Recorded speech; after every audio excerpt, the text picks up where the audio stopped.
Hay un marcador de libros en el cajón de mi escritorio en este momento. Una pequeña y sencilla pieza de cuero. La mayoría de las personas lo tirarían a la basura sin pensarlo dos veces. Yo lo llamo la cosa que partió mi vida en dos. Y que luego me ayudó a reconstruirla, mejor que antes. Nunca fui el tipo de hombre que dudara de su esposa. Jamás fui de los que revisan mensajes, siguen a su pareja o hacen demasiadas preguntas cuando ella llega tarde a casa. Pasé 13 años construyendo una vida de la que me sentía orgulloso. Un buen negocio, una casa que arreglé con mis propias manos y un matrimonio con una mujer llamada Claire, a quien creía la persona más honesta que había conocido.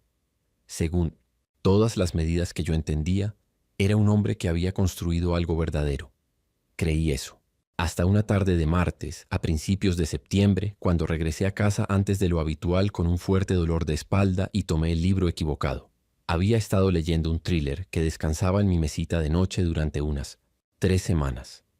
Lo avanzaba lentamente porque el trabajo había estado especialmente ocupado. Aquella tarde lo tomé. Me senté en la silla del dormitorio y lo abrí en la página marcada. Pero el marcador estaba en el lugar equivocado. Yo me había detenido en la página 214. El marcador estaba en la página 312, casi 100 páginas más adelante de donde lo había dejado. Volví a la página donde me había quedado y entonces noté algo más.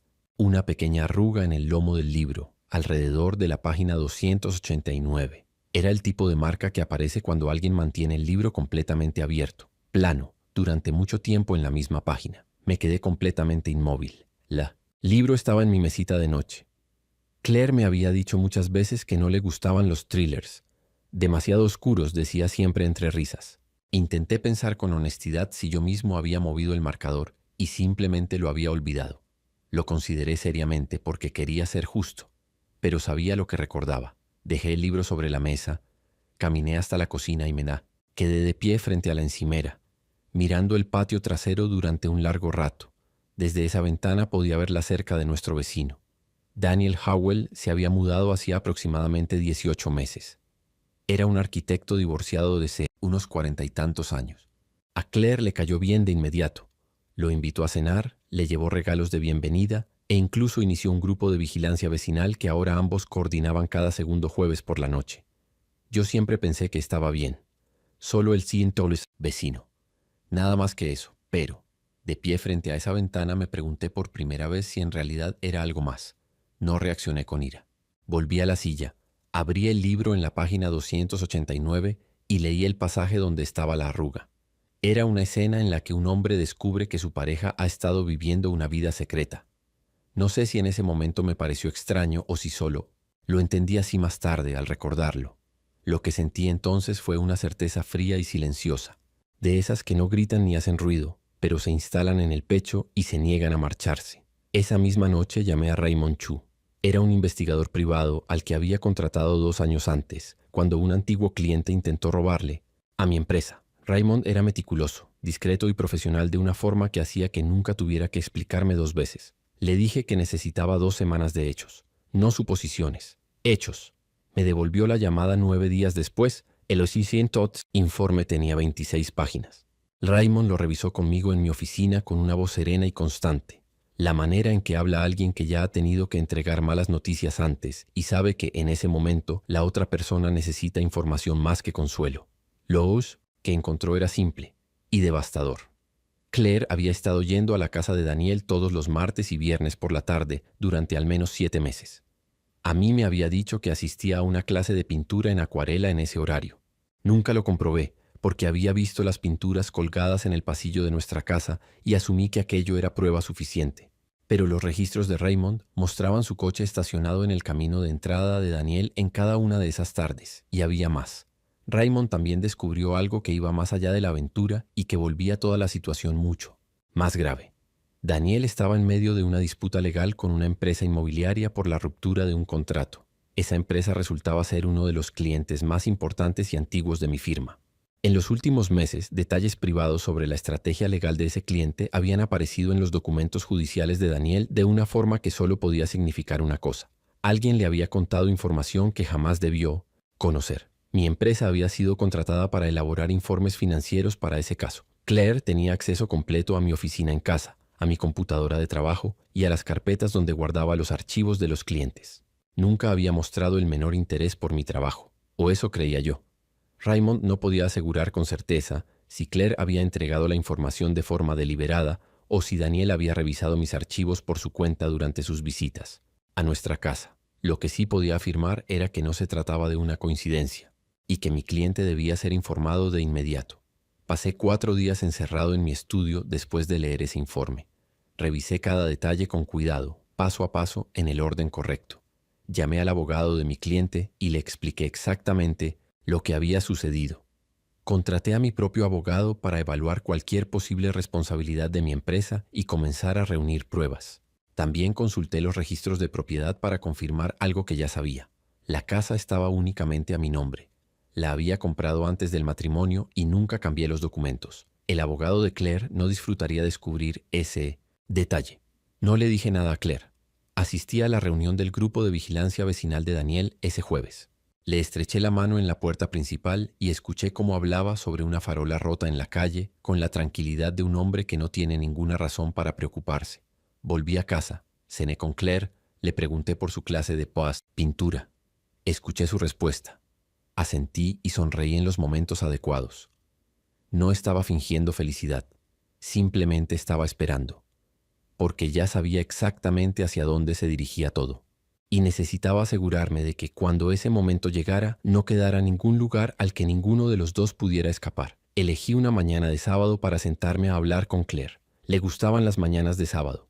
Preparaba el café con calma y se sentaba junto a la ventana de la cocina con un libro, completamente relajada. Quería que se sintiera segura. Quería que el momento en que dejara aquel informe sobre la mesa cayera con toda su fuerza. Me senté frente a ella y coloqué la carpeta de Raymond entre los dos sin decir una sola palabra. La miró. Luego me miró a mí.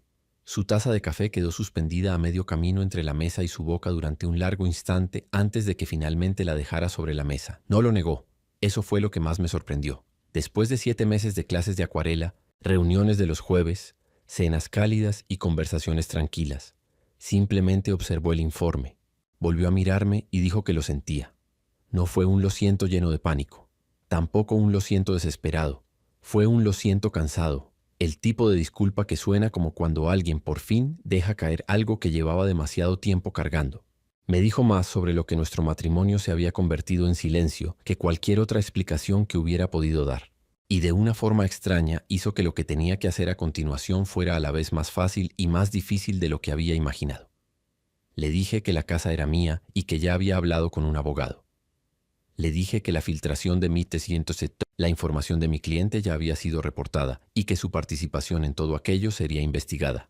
Le dije que tenía hasta el domingo por la noche para encontrar otro lugar donde quedarse y que sus cosas estarían empaquetadas y listas para recoger el lunes. También le dije que esperaba que las clases de acuarela hubieran sido reales, porque las pinturas serían lo único que se llevaría consigo. Se marchó el domingo por la tarde, con 2 bolsas, sin decir una palabra. Yo me quedé de pie junto a la ventana de la cocina, observando cómo su coche salía del camino de entrada. La calle se veía distinta sin él allí, más tranquila, más parecida a sí misma de lo que había sido en mucho tiempo. El caso legal de Daniel se derrumbó en menos de 3 semanas. Cuando los abogados de mi cliente descubrieron de dónde había salido la información filtrada, actuaron con rapidez, y sus documentos fueron rechazados. Poco después, su propio abogado se retiró del caso. La disputa inmobiliaria que había estado peleando fue desestimada por completo.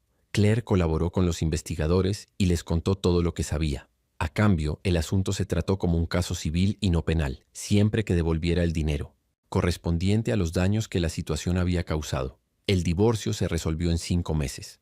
El juez revisó todos los registros financieros y el perjuicio ocasionado a la relación con mi cliente. Me concedió la casa, nuestros ahorros compartidos y las inversiones, y ordenó que Claire devolviera una parte de los costos legales y administrativos que mi empresa se había visto obligada a cubrir. Ella se mudó a un apartamento alquilado, al otro lado de la ciudad. Personas que ambos conocíamos me dijeron después que había cambiado de profesión y que llevaba una vida discreta, manteniéndose apartada. Daniel puso su casa a la venta 4 meses después de que su caso colapsara. El cartel apareció un lunes y había desaparecido para el viernes. Una pareja joven se mudó con un perro. El primer día me saludaron desde su jardín delantero. Les devolví el saludo y no sentí absolutamente nada por lo que antes había ocurrido.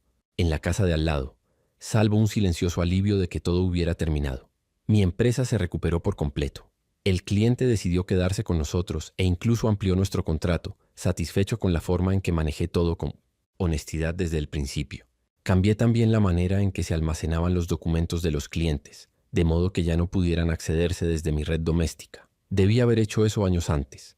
No lo hice porque confiaba en las personas que vivían en mi casa, del mismo modo en que confiaba en el techo sobre mi cabeza. El thriller sigue en mi mesita de noche. Lo terminé unas semanas después de que Claire se fuera, leyéndolo durante largos tramos, como se puede hacer cuando la casa está en silencio, y te pertenece por completo. Era un buen libro. El final se sintió correcto, de esa manera en que los finales lo hacen cuando la persona que estuvo prestando atención finalmente recibe lo que se le debía. Conservé el marcador. Ahora descansa en el cajón de mi escritorio. Una pequeña y sencilla pieza de cuero que aquel martes por la tarde de septiembre estaba 98 páginas más adelante de donde debía estar. La mayoría de la gente habría pensado que simplemente había olvidado dónde se había quedado. Yo casi hice lo mismo, pero algo me hizo detenerme y pensar con cuidado en lo que realmente recordaba. Ese único momento, elegir prestar atención en lugar de dejarlo pasar, cambió todo lo que vino después. Pienso mucho en ese momento. En lo Pelesins, cerca que estuve de cerrar el libro y seguir adelante. En cuántos martes y viernes por la tarde más podrían haber pasado. En lo fácil que es para una persona seguir viviendo dentro de una vida que lentamente se ha convertido en algo completamente distinto mientras uno estaba ocupado mirando hacia otro lado. Las cosas pequeñas nunca son realmente pequeñas. Son simplemente la única abertura que tiene la verdad cuando todo lo demás ha sido cerrado. Ahora presto atención a los marcadores de libros. Ahora presto atención a todo.